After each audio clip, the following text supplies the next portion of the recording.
Bonjour et bienvenue dans cette vidéo. Alors comme tu peux le constater, j'ai des petits problèmes avec mon pare-choc arrière. Bon, en fait, si tu veux, c'est du toc.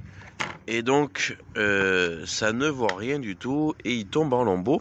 Alors avant que j'ai tout l'arrière qui tombe par terre sur la route pendant que je suis en train de rouler, on va faire quelques petites modifications et quelques petites, on va dire, mises à jour du camping-car. Donc bon, j'ai la dernière marche arrière que j'ai effectuée, en plus c'était ici, il y avait une palette de tuiles, je l'ai pas vue, et donc du coup ça m'a pété le phare et arraché un peu le pare-choc. Bon alors, il faut comprendre un truc, c'est que bon, en soi, je voulais le virer.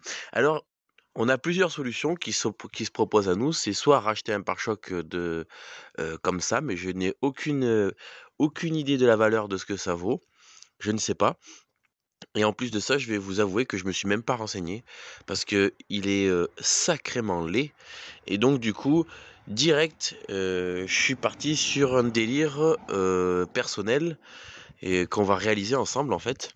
Donc on va partir sur le remplacement de ce pare-choc et ce pare-choc, c'est moi qui vais le fabriquer. Alors bien sûr, je vais pas fabriquer ça en fibre de verre et etc., etc. Le but, c'est que ça doit coûter le moins cher possible et je table aux alentours de une centaine d'euros avec les feux compris. Voilà sorti du truc. Bah, je sais toujours pas comment ça s'appelle d'ailleurs, j'y suis allé. Donc voilà mes tôles pliées, tout ça, j'en ai eu pour. Ah, je supporte plus le masque. J'en ai eu pour combien d'après toi? Eh bien, écoute, j'en ai eu pour 17 euros.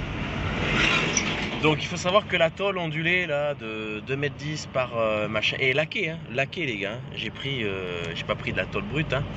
Donc tôle extrêmement fine, comme du papier en fait, hein, et rigidifiée avec les plis forcément.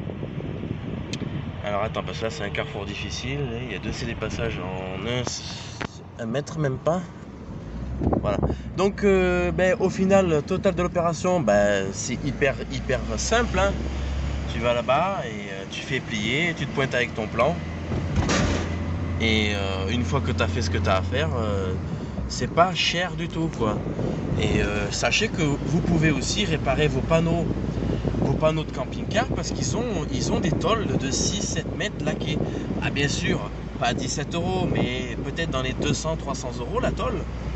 Et tu peux largement réparer ton camping-car en cas de... Bon, je dis ça pour les gens qui ont des camping-cars déjà tôlés, comme moi, pas fibrés.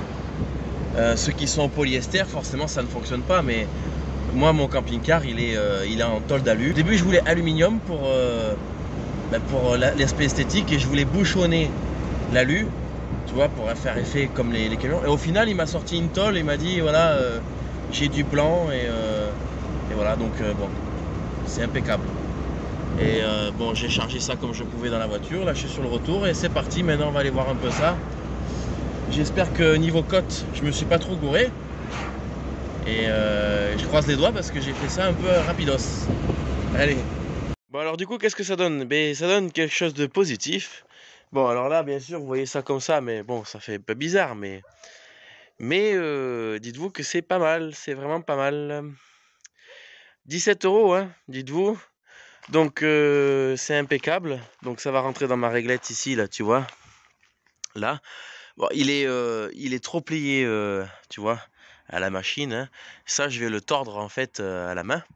Bon, concernant le poids, ça va, c'est pas, je sais pas, on doit avoisiner les 1 kilo, 1 kilo, ouais, 1,5 kg en poids. Donc, il faudra venir se refixer ici. Alors, concernant les phares, j'hésite entre des phares ronds. Alors, j'ai la chute ici, hein. Donc ça, c'est la chute qui fait la même taille. En fait, je lui ai demandé de me couper la même taille. Donc fait exactement la même taille que mon truc. Donc du coup, c'est ce qui va me faire les angles. La chute va me faire les angles. On va aller de là à là. Et ça sera sûrement riveté. Ouais, je vais riveter, hein. Je sais pas. Je verrai bien. Je vais regarder la distance. Est-ce que j'ai un mètre là? Non, bon. Je vous reprends. pris une tôle extrêmement fine. Hein. Et en fait, c'est les pliures hein, qui font tenir. Je vais faire un système qui va permettre, avec une règle en bas, de ne pas toucher mon pare-choc. Bah, après, j'ai l'attelage, mais mon porte-à-faux est assez grand. Hein. On est à, j'en sais rien combien on est, mais on est très très grand en porte-à-faux. Et quand tu prends une montée, quand je prends une montée, en fait, ça a tendance à toucher derrière. Bon, ça, vous connaissez déjà la chanson avec. Beaucoup de gens ont ça, mais moi je suis pas trop touché par ce problème parce que tu vois, il est déjà biseauté, donc du coup ça me pose pas de soucis de ce côté-là, j'ai pas de problème. Mais voilà, je vais quand même. Et puis j'ai l'attelage qui est dessous, tu vois, j'ai l'attelage qui est dessous. Bon, le pare-choc ne tient que par 4 vis et il est clipsé en haut, donc là ça y est, j'ai défait les vis. Et en fait, vu que j'ai touché à maintes et maintes reprises, c'est qu'il est plus en très bon état. Alors, je peux pas l'enlever comme je veux là. Ah si. Hop là, hop là, voilà. Donc, attends, c'est encore câblé. Je vais débrancher tout. Voilà le dessous de mon... Vous pouvez voir, vous pouvez constater qu'il est très haut mon camping-car en distance. Regarde. Ça me perturbe un peu que ça soit aussi carré, hein, mais bon, je pense que vous aussi ça doit vous perturber un peu. Alors bon là bien sûr il est trop comme ça, hein, mais à la base il va être comme ça. Donc comme ça. Ça fait bizarre quand même. Hein. Je suis pas habitué. Hein. Moi ça fait 5 ans que je le vois avec... Et ces pare-chocs là ça vaut une fortune, sans déconner. Et puis ça tient pas dans le temps. Qu'est-ce que tu veux faire avec ces trucs? Ça se brise, ça se fissure. Comme la douche. C'est exactement le même problème que la douche. C'est plastique, je sais pas ce que c'est. Je crois que c'est des plastiques... ils sont chauffés, je crois que c'est des plaques qui sont chauffées, qui sont dans un moule. Et tu sais, par aspiration... Et ça ne tient pas, ça tient pas dans le temps. Avec les vibrations, ça se fissure, tu vois, tu sais pas comment un trou il peut arriver comme ça. Et tu vois, ça, c'est des... Et ça coûterait plus cher, et l'eau en plus elle rentre par là, ça coûterait plus cher de mastiquer, fibrer, tu vois, de réparer cette daube, et surtout écoute bien le bruit. T'as vu? Donc c'est trop fragile, c'est un truc de fou, c'est hyper fragile. Là avec la tôle, moi je tape une marche arrière et puis j'insquinte la tôle ou quelqu'un m'accroche, bah 17 € quoi, je m'en fous quoi, c'est pas grave en soi. Pas de plieuse, comment je me débrouille? J'utilise une tenaille et je fais ma forme, tu vois, crac, et puis après un taquet en bois, tac comme ça, et je viens frapper avec mon marteau dans un bois d'équerre. Et ça fonctionne nickel. Regarde, j'arrive à même faire des angles comme ça. Tu vois. Alors la tôle là, elle peut paraître sale et tout, mais il y a un film de protection dessus. Bon, mais j'espère qu'il tiendra le choc. Sinon, je lacquerai, je mettrai un coup de blanc dessus. Allez, je continue. Donc voilà, donc là on a la partie fixe ici comme ça.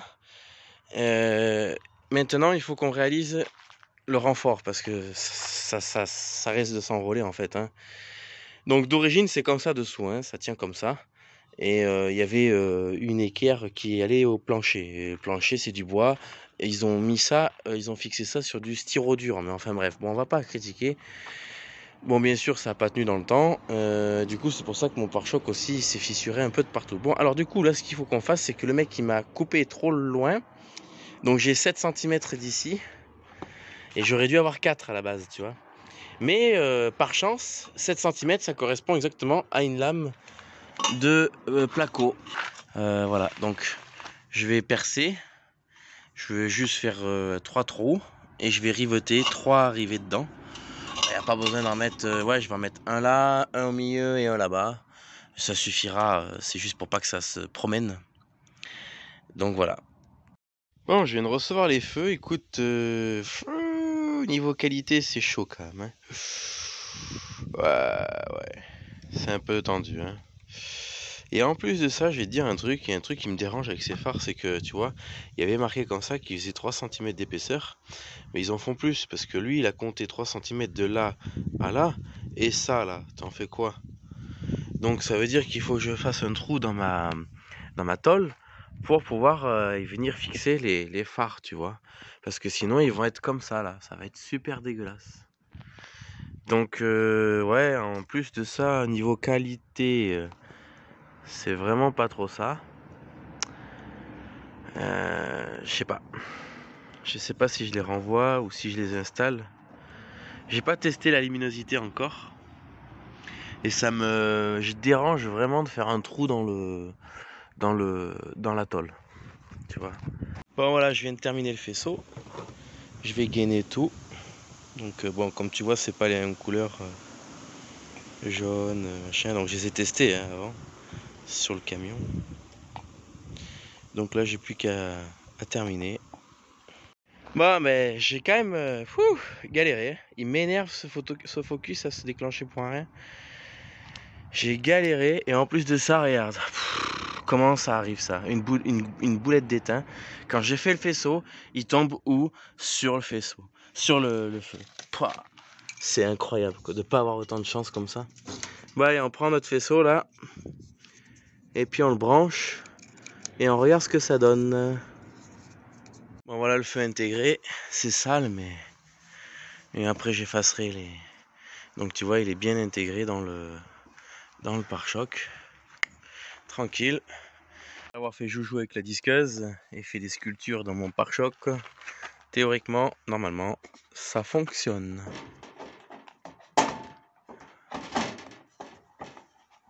Là, voilà. Et là, ça rentre dedans et c'est plaqué comme il faut. Et voilà comment je fais. Bon les amis, ça y est, le pare-choc est totalement terminé, les finitions sont finies. Voilà, donc bah écoute, ça m'a coûté 24 € les feux, 17 € le pare-choc en tôle. Et donc tu vois, au final, je m'en tire vraiment, vraiment bien. Alors ce trou-là, vous inquiétez pas, c'est pas une erreur de perçage. C'est pour ma roue de secours en fait. Je dois enfoncer une tige jusqu'au fond pour aller descendre ma roue de secours. Alors voilà, donc du coup, tu vois, il est tout à fait possible avec peu de moyens, peu de... Enfin, c'est pas une question d'argent, c'est... Tu peux très bien restaurer ton camping-car, hein, mais bon, il te faut un peu de compétences, tu vois, un minimum de compétences pour pouvoir arriver quand même, mine de rien, à arriver à un résultat comme ça. Je vais pas me vanter, mais j'ai pas eu beaucoup de trucs, hein. Ça a été fait au marteau, à la riveteuse, un peu de tout et n'importe comment, tu vois. Et surtout, il tient beaucoup mieux que avant, enfin avant, que d'origine, tu vois. Là, il faut vraiment appuyer pour que ça bouge. Alors, comment j'ai fait? Écoute, je vais te montrer vite fait, hein. J'ai mis, tu vois, un rail de placo pour bien tenir, le renfort en tube d'origine. J'ai mis mes câbles et tout comme il faut. Voilà. Donc, grosso modo, et mes angles, je les ai fait comme ça. Bon, c'est les angles, hein, écoute. Hein. Et ma foi, écoute, déjà pour le contrôle technique que je dois passer là dans peu de temps. Donc ça m'a pris 3 jours pour faire le pare-choc. Bon, après, il y a eu la livraison des feux qui ont mis longtemps à arriver. Ils ont eu 2 jours de retard. Et donc du coup, voilà. Mais grosso modo, impeccable quoi, je pense. Alors un bon petit coup de nettoyage. Il va falloir que je meule ce boulon là. Parce que je veux sortir ça pour refaire ça là. Bon bref, c'est encore un autre truc. Et tu vois, il faut que je nettoie tout ça. Une fois qu'il sera nettoyé, il sera nickel. Alors ouais, il y a eu des ratés. J'ai eu un raté de disqueuse ici. Tu vois, ça, écoute, hein. Et à Dremel, c'était. Et là, il faut que je nettoie au marqueur mes repères, en fait. Et puis, c'est fini. Bon, voilà, dans l'aspect global, tu vois, il est terminé, quoi. Donc, je me suis fait une petite folie aussi. Donc, du coup, je me suis intégré les clignotants sur les côtés. Alors du coup, regarde, je te mets un petit teaser, je suis en train de faire des travaux sur mon camping-car, donc si t'as aimé cette vidéo, abonne-toi si tu veux pas manquer des trucs, parce que j'ai beaucoup de choses à vous partager. Hein, le mode du camping-cariste, c'est pas non plus toujours la fête. De temps en temps, bah, on a des emmerdes, hein, comme tout le monde, hein. Et donc du coup, là, il a chopé le cancer. Rien de grave. Enfin, moi, je m'inquiète pas quand je vois ça. C'est pas, ça me fait pas peur du tout. Et donc du coup, j'ai attaqué coup de disqueuse. J'ai coupé tout, tac, tac, tac. Là, j'attends un ami pour qu'il puisse m'aider pour enlever la porte parce qu'elle est trop lourde et tout seul, je ne peux pas. Une fois que je vais enlever la porte, je vais pouvoir continuer à travailler. Mais tout ça, tu le verras dans une vidéo plus tard. Voilà, donc j'ai acheté des ailes en Pologne. J'ai acheté ça en plus, 20 € et les éléments. Et bah, tu verras, allez, je t'en dis pas plus. Maintenant, je vais te montrer un autre truc que j'ai fait, je vais préparer la vidéo là. Donc je vais mettre celle-là ce soir. Je vais mettre l'histoire du pare-choc ce soir. Et je vais te montrer un petit délire perso que j'ai fait sur ma voiture. Tu vas voir, c'est vraiment un délire total. Donc j'ai fait un covering sur ma voiture. Tu vois? Ah, le focus de merde. C'est le reflet, je sais pas si c'est le téléphone. Il vaut rien ce téléphone, je vous jure. J'avais le Xiaomi Mi 8 Pro.